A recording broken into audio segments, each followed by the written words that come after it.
ഇത്രയും കാര്യങ്ങളൊക്കെ പറഞ്ഞു ബുദ്ധിമുട്ടുണ്ടെന്ന് പറഞ്ഞെങ്കിൽ പോലും എനിക്ക് തോന്നുന്നു കോവിഡ് സമയത്ത് ഭയങ്കര ആക്റ്റീവായിട്ട് പ്രവർത്തിച്ച ഒരു വനിതയും കൂടിയാണ് നമ്മുടെ സിന്ധു ചേച്ചി. കർമ്മമാണ് ദൈവം എന്ന് പറയും. എൻ്റെ അച്ഛൻ അങ്ങനെ ആണ് പറയാറ്. എൻ്റെ അച്ഛൻ വർക്ക് ചെയ്യണം, നിനക്ക് പറ്റുന്നത് നീ ഒന്നിനും പിന്നോട്ട് പോവരുത് എന്നുള്ളതാണ് എൻ്റെ അച്ഛൻ പറയാറ്. അപ്പോൾ കോവിഡായിട്ട് ബന്ധപ്പെട്ട പ്രവർത്തനങ്ങൾക്ക് എനിക്ക് എക്സലൻസ് അവാർഡ് മന്ത്രി രാമചന്ദ്രൻ കടന്നപ്പള്ളി സാർ കിട്ടി. പിന്നെ മികച്ച സർക്കാർ ജീവനക്കാരിയായിട്ട് സംസ്ഥാന അവാർഡ് കിട്ടി. അവാർഡുകളാണ്, അത് നിസ്സാര കാര്യങ്ങളല്ല ഇതൊന്നും. എല്ലാം നമ്മൾ ചിന്തിക്കുന്നതിനപ്പുറമുള്ള കാര്യങ്ങളാണ്. ജീവനമായിട്ട് കളിക്കുന്ന കുറെ കാര്യങ്ങളുടെ കൂടെ ഈ നമ്മള് പ്രൊഫൈലിൽ കണ്ടു ഇങ്ങനെ കാർ ഓടിച്ച് വരുന്നത്. അത് ഞാൻ ആ വീഡിയോ കണ്ടു. അപ്പൊ ഞാൻ ചോദിക്കുകയാണ്, എങ്ങനെയാണ് കാർ ഓടിക്കാൻ പഠിച്ചത്? അതിന്റെയൊക്കെ എന്തെങ്കിലും സ്പെഷ്യലി എനിക്ക് അത് പറയണം എന്ന് പറയുമ്പോൾ ഞങ്ങൾക്ക് ഭിന്നശേഷി ഇപ്പോൾ ഞാൻ പൊതുവെ കണ്ടുവന്നത് ഒരുപാട് ഇൻഫിയാറ്റി എന്ന് പറഞ്ഞാൽ അപകർഷതാ ബോധം. നമ്മൾ ഇപ്പോൾ ഒരു ബ്ലൈൻഡ് ആയാലും ഒരു ഡഫൻ ഇറങ്ങി കാലിന് വയ്യാത്ത കുട്ടി, എസ്പെഷ്യലി ഒരു വുമൻ ആവുമ്പോൾ സൊസൈറ്റിയിലൊന്ന് പോകുമ്പോൾ അവർ എന്നെ നോക്കുന്നു, അല്ലെങ്കിൽ പലരും എന്നെ നോക്കുന്നുള്ള ഒരു അപകർഷത. സ്റ്റാരിങ് ഒക്കെ അമതാനുള്ള ശക്തിയുണ്ടോ ഈ കാലിന്? ഇല്ല മേഡം, എനിക്ക് ചെരുപ്പിടാൻ പറ്റത്തില്ല. അല്ല, ഈ കാർ ഓട്ടിക്കുന്നത് അത് കയ്യിൽ എന്ന് പറയുമ്പോൾ നമുക്ക് കയ്യിൽ തന്നെ ആക്സിലേറ്ററും ബ്രേക്കും കയ്യിൽ തന്നെ ബ്രേക്ക് വന്ന് കയ്യിലുണ്ട്. കയ്യിൽ ഒരു റോഡ് ഉണ്ട്, അതാണ് ആക്സിലേറ്ററും ബ്രേക്ക് ആയിട്ട് നമ്മൾ യൂസ് ചെയ്യുക. റൈറ്റ് ഹാൻഡ് നമുക്ക് പ്രത്യേകമായിട്ട് ഉണ്ടാക്കുന്ന കാറാണോ?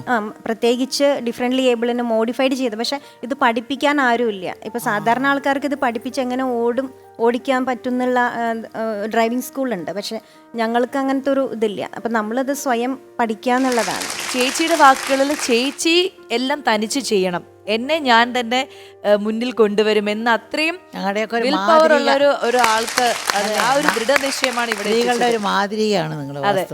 നമുക്ക് എന്തായാലും സിന്ധു ചേച്ചിയുടെ കൂടെ വന്നിരിക്കുന്ന കുറച്ച് ആളുകളുണ്ട്, അവരെ കൂടി ഒന്ന് പരിചയപ്പെടാം. ഫാമിലി വന്നിട്ടുണ്ട്. അതുപോലെ തന്നെ നമുക്ക് എല്ലാവർക്കും അറിയാം നമ്മുടെ പ്രിയപ്പെട്ട ജോബി ചേട്ടൻ. നമസ്കാരം. ജോബി ചേട്ടൻ ഇവിടെ എത്തിയിട്ടുണ്ട്. ഇപ്പൊ നേരത്തെ സിന്ധു ചേച്ചി പറഞ്ഞ കുറെ കാര്യങ്ങൾ, അതായത് ഈ ഭിന്നശേഷിക്കാർക്ക് വേണ്ടിയിട്ട് ഒരുപാട് പദ്ധതികൾ അല്ലെങ്കിൽ ഒരുപാട് ആനുകൂല്യങ്ങളുണ്ട്. അതിനെക്കുറിച്ച് ഏറ്റവും നന്നായി സംസാരിക്കാൻ പറ്റിയ ജോബി ചേട്ടൻ തന്നെ ആയിരിക്കും. ഇതുമായിട്ട് എന്താ ബന്ധം? ഞാൻ എൻ്റെ അടുത്ത സുഹൃത്താണ്. ഓ, അത് ശരി. അതുകൊണ്ടാണ് ഞാൻ വന്നത്. Okay okay. ഭിന്നശേഷിക്കാരായിട്ടുള്ള ഒരുപാട് കേരളത്തിൽ നമ്മുടെ നാട്ടിൽ ഒരുപാട് പേരുണ്ട്. അവരെല്ലാം ഇങ്ങനെ മാറി മാറി മാറി നിൽക്കുകയാണ്. നമുക്ക് നോ ഓപ്ഷൻ എന്ന് പറഞ്ഞില്ലേ, ഓപ്ഷൻ ഒരുപാടുണ്ട്, അവസരങ്ങൾ ഒരുപാടുണ്ട്.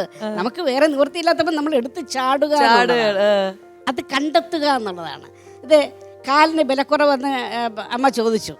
പക്ഷെ കാലിന്റെ ബലക്കുറവ് കൈക്കരുത്തിലും മനക്കരുത്തിലും കൂടെ നേടിയെടുക്കുക. അതെ അതെ, തീർച്ചയായിട്ടും. അപ്പൊ പണ്ടു സിന്ധു എന്ന് പറഞ്ഞു കഴിഞ്ഞാൽ ഒരുപാട് പേർക്ക് പല പല കാര്യങ്ങൾ മനസ്സിൽ വരും, അല്ലെങ്കിൽ ഒരുപാട് പേർക്ക് പ്രചോദനമാണ്. അത് തന്നെയായി മുന്നോട്ട് പോട്ടെ, അല്ലെ? നല്ല ഒരു കൈയൊടിയോടൊപ്പം ഒരു ബിഗ് സല്യൂട്ട്. അതൊരു ബിഗ് സല്യൂട്ട് കൂടി ഞങ്ങൾ നൽകുകയാണ്, എൻറ്റയർ റെഡ് കാർപ്പറ്റ് ടീം. ഇനി നമുക്ക് എന്തായാലും മോളാണ്. മോളുടെ പേര് പറയൂ.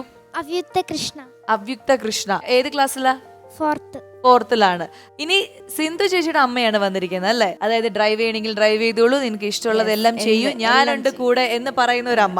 അമ്മയുടെ പേര് പാർവതി. അമ്മ ഇതിനു മുമ്പ് വർക്ക് ചെയ്തിട്ടുണ്ടായിരുന്നു? ഇല്ല, ഹൗസ് വൈഫ് തന്നെയായിരുന്നു.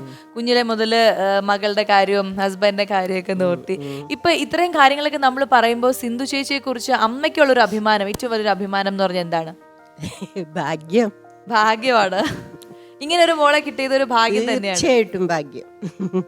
അതുപോലെ ഇങ്ങനെ ഒരു അമ്മയെ കിട്ടിയതും അച്ഛന്റെ കാര്യം നമ്മൾ എടുത്തു പറയാണ്. അച്ഛന്റെ ആ വാക്കാണ് ചേച്ചി ഇവിടം വരെ എത്തിച്ചതെന്ന് നമുക്ക് ആ വാക്കുകളിൽ നിന്ന് മനസ്സിലാവുന്നുണ്ട്.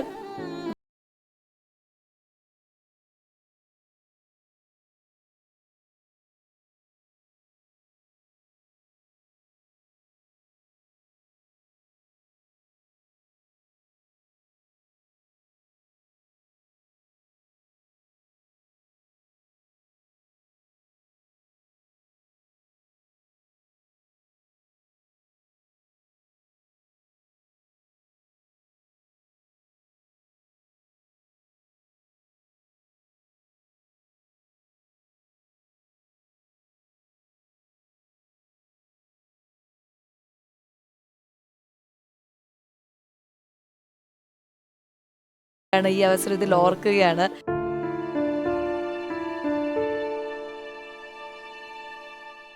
ഇനി ഇത് സിന്ധു ചേച്ചിയുടെ ഹസ്ബൻഡ്, പേര് ജയകുമാർ. എപ്പോഴെങ്കിലും മനസ്സിൽ തോന്നിയിട്ടുണ്ടോ ഞാൻ എന്താ പറയുക ഏറ്റവും വലിയ ഒരു കാര്യമാണ് ചെയ്യുന്നത്, അല്ലെങ്കിൽ എൻ്റെ വൈഫിൻ്റെ കൂടെ എനിക്കും കുറേ നല്ല കാര്യങ്ങൾ ചെയ്യാൻ പറ്റി, അങ്ങനെയൊക്കെ ആലോചിക്കാറുണ്ടോ? അല്ല, ഇതിപ്പോ നമ്മൾ ഓൾറെഡി ഫിസിക്കൽ ഡിസബിലിറ്റി കണ്ടിട്ടാണ് മാരേജ് ചെയ്തത്. അതെ. അപ്പോൾ നമ്മൾ എന്തെങ്കിലും വില്ലിംഗ് ടു വർക്ക് ആണല്ലോ. അതാണ്. അപ്പോൾ പിന്നെ ഇപ്പൊ ഞങ്ങൾ ഒരുമിച്ചാണ് പല കാര്യങ്ങൾക്ക് ഒരുമിച്ച് ഞങ്ങൾ പോകാറുണ്ട്, ഒരുമിച്ച് ചെയ്യുന്നുണ്ട്. ഈ പറഞ്ഞ സോഷ്യൽ വർക്കിലൊക്കെ ചേട്ടനും ആക്റ്റീവായിട്ട് നിൽക്കും, മാക്സിമം ചെയ്യാറുണ്ട്, മാക്സിമം നിൽക്കാറുണ്ട്. സൂപ്പർ. അപ്പൊ ഇനി അങ്ങോട്ടും നിങ്ങളുടെ ലൈഫ് ലോങ് എല്ലാവരും ഹാപ്പിയായി സന്തോഷമായി ഇനിയും ഒരുപാട് അവാർഡ്സ് അച്ചീവ്മെന്റ്സ് ഒക്കെ കിട്ടട്ടെ. എന്തായാലും ഞങ്ങൾക്കും സന്തോഷം. നമുക്കൊരു ചെറിയൊരു പാട്ട് ഷീലാമ്മയ്ക്ക് വേണ്ടി പാടിക്കൊടുത്തോളൂ. ഞാൻ പാട്ട് പഠിച്ചിട്ടില്ലേ മാഡം, പക്ഷെ പാട്ട് ഭയങ്കര ഇഷ്ടമാണ്.